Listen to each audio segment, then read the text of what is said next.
Una consulta popular en Ecuador puso de relieve la resistencia de poderes afectados por el gobierno de Rafael Correa.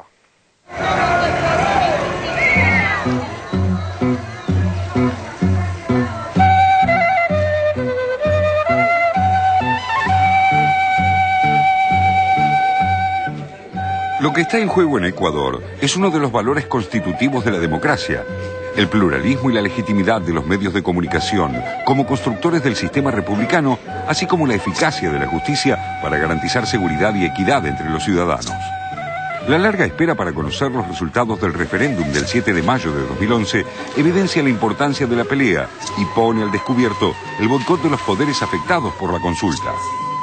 La consulta popular puso a consideración de poco más de 11 millones de electores 10 preguntas ancladas en dos ejes fundamentales: la reforma del Poder Judicial y la regulación de los medios de comunicación que funcionan actualmente en un esquema fuertemente monopólico y concentrado. El presidente Rafael Correa, seguro de que se impondrían las opciones impulsadas por el oficialismo, anunció tempranamente un triunfo que la lentitud del escrutinio permitió poner en duda en un escenario de incertidumbre alentado por la oposición y los grandes grupos mediáticos. Aunque los guarismos no son todo lo concluyentes que esperaba el gobierno de Correa, la sociedad ecuatoriana parece estar abierta a cambios estructurales propuestos. La mejor decisión que el señor presidente ha podido darnos la oportunidad de poder expresarnos y poder saber qué está bien y qué está mal. Pero más allá de los resultados, el referéndum puso en primer plano la magnitud de la pelea de fondo que el mandatario sostiene con los poderes reales del país andino. Así lo manifestó el propio Correa cuando alertó sobre la puesta en marcha de una estrategia de manipulación liderada por grupos opositores para demorar el escrutinio de votos. Se está siendo manipulado porque lastimosamente la partidocracia todavía sigue infiltrada en las juntas provinciales electorales. Entonces, cuando ingrese Guayas totalmente, donde barrimos, cuando entre Manabí, la tercera provincia con más población de este país, donde barrimos, cuando entre Esmeraldas, donde ganamos ampliamente, cuando entre Los Ríos, donde barrimos, cuando entre Pichincha, donde ganamos, verán que ese supuesto empate técnico no existe. Las dos áreas centrales de la consulta, justicia y medios, forman parte de un conjunto de preguntas que también incluyen otros temas como medio ambiente y juegos de azar.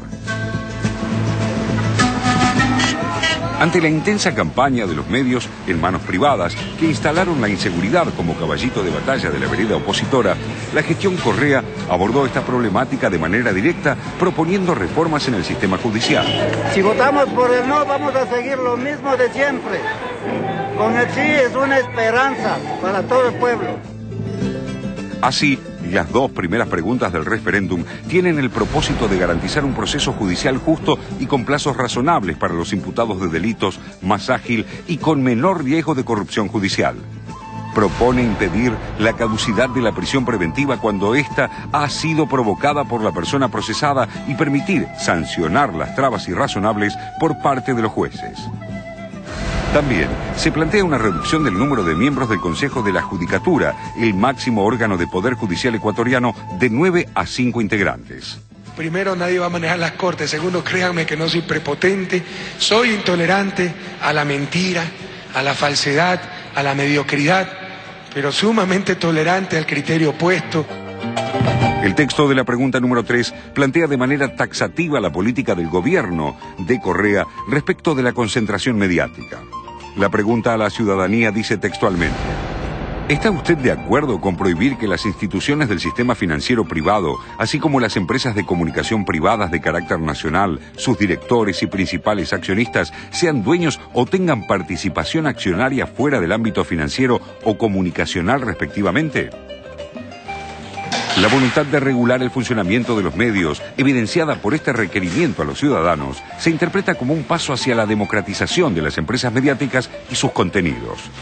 En Ecuador, grupos económicos privados como el de los hermanos William y Roberto Isaías, que perjudicaron al Estado en 1.400 millones de dólares, eran dueños de las cadenas televisivas Gamavisión y TC Televisión, que fueron incautadas por el gobierno luego de que sus dueños huyeran a Estados Unidos tras quebrar de manera fraudulenta uno de sus bancos. En esa línea se inscriben otros conglomerados como el de Aspiazu, propietario de entidades financieras, diarios y canales de televisión, y también el Grupo Vegas. La pregunta 3 de la consulta apunta expresamente a cambiar esas relaciones de poder. El triunfo de las opciones planteadas por el Ejecutivo ecuatoriano podría habilitar al presidente Correa a demandar a la Asamblea Nacional la aprobación de una ley de comunicación que incluya la creación de un Consejo de Regulación de Contenidos y establezca criterios de responsabilidad para medios y periodistas. La consulta plantea además la creación del delito de enriquecimiento privado no justificado. La campaña previa a la consulta careció de debates profundos. El gobierno agotó sus recursos explicando ítem por ítem la naturaleza y la necesidad de un voto positivo, mientras que desde la oposición se afianzó una consigna simplista. Como no entendemos, votá no. En ese escenario se incluyeron argumentos como el esgrimido por el expresidente Lucio Gutiérrez, quien desde hace tiempo trabaja para desestabilizar al gobierno, asegurando que de ganar el sí en el referéndum iban a subir los precios de los alimentos. El también exmandatario Oswaldo Hurtado aseguró que hubo un fraude electoral armado antes de las elecciones con la emisión de publicidad desde cadenas del gobierno. El alcalde de Guayaquil, Jaime Nebot, afirmó que Correa deberá demostrar si la consulta popular dará resultados. Incluso un exministro de Correa, Gustavo Larrea, encabezó la coordinadora nacional Esta vez no, aunque aseguró que respetará los resultados electorales. Los pueblos originarios, con los que Correa hasta ahora no logró recomponer relaciones, representados por la Confederación de Nacionalidades Indígenas del Ecuador, CONAIE, fue otro de los sectores que militaron contra la consulta. Esto sumado a la corporación mediática que desde sus portadas advertían sobre el riesgo de dividir al país y poner una mordaza a la prensa. Hay que ser paciente, esperar que el 100% de los datos ingresen al sistema y solo en ese momento se puede determinar cuál es el resultado. Siempre, en toda elección, solamente cuando esté el 100% de los escrutinios ingresados se puede decir cuál es el resultado de la elección. Antes no. De todas maneras, los antecedentes electorales que esgrime Correa son factores de peso y políticamente pueden ser determinantes para que no se discuta la legitimidad de los resultados. Muchísimas gracias a los millones de ciudadanos que con espíritu democrático se pronunciaron en las urnas. Pero la asonada protagonizada por la policía el 30 de septiembre de 2010 dejó sus huellas destituyentes en el largo camino de revalidaciones electorales del mandatario. Y aunque Correa anticipa un triunfo en las cuestiones más importantes planteadas en el referéndum, lo ajustado de esa ventaja marcará, sin duda, el inicio de un periodo de condicionamientos y observaciones de su gestión de gobierno.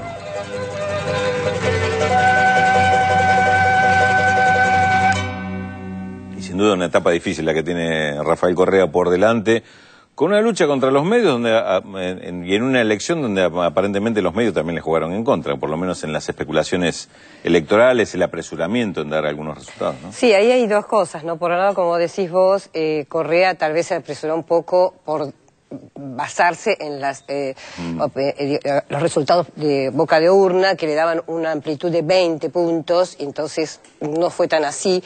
Ahora también, en este momento, está sucediendo lo contrario, están tratando de no entregar los resultados de las provincias más populosas, como son la de Pichincha y Guayas, donde se supone que el sí ganó muy ampliamente, con lo cual está dando un margen estrecho.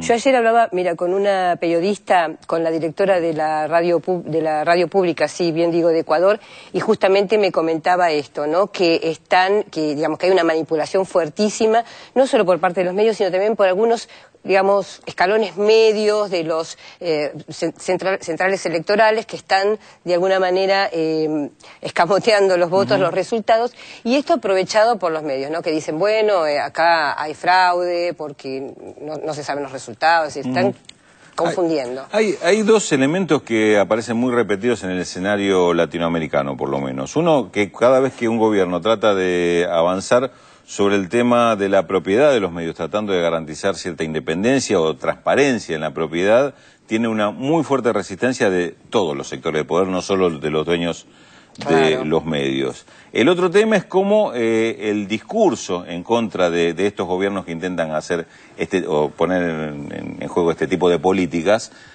siempre es un discurso simplista, siempre es el discurso de un gobierno que quiere apoderarse de todo, que quiere tener control sobre todo, y recién lo escuchábamos en el informe, que más o menos el discurso esta vez de la oposición fue en ese sentido. No se entiende dónde va, entonces nos oponemos. Contra la libertad de expresión, que se quiere amordazar la libertad de expresión, esos son los argumentos más. Y acá en el caso de Correa, digamos, tomó una decisión con dos fuertes corporaciones, porque la otra es la judicial. Está la reforma judicial también en juego. Entonces, digamos, se decidió a poner, digamos, el foco sobre dos polos de poder enormes en Ecuador, y esto es lo que está de alguna manera en juego. Ahora, fíjate que por otro lado, también algo que pasa en casi todos los países de América del Sur, la oposición está bastante dividida. Es decir, se junta en este momento puntual para oponerse a un cambio, en el caso de los medios o de la reforma judicial.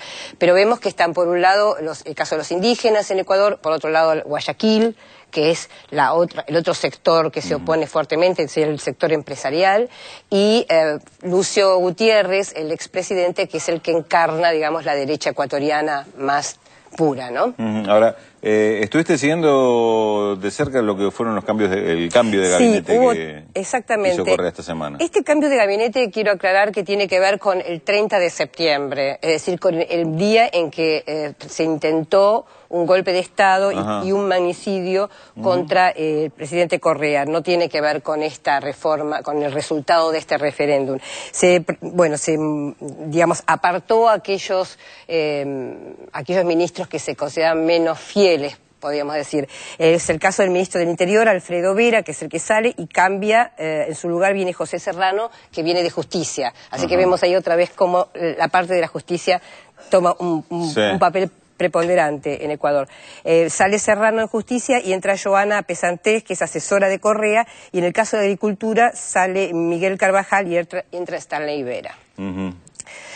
Ahora, una de las últimas novedades es que el Tribunal Penal declaró inocente al coronel que intentó matar a Correa el 30 de septiembre. O sea que ahí vemos otra vez el juego del aparato judicial que deja en libertad este coronel que fue el que hizo una intentona de asesinar al presidente. Pavada de mensaje en estos días, ¿no? Sí, está muy fuerte la lucha.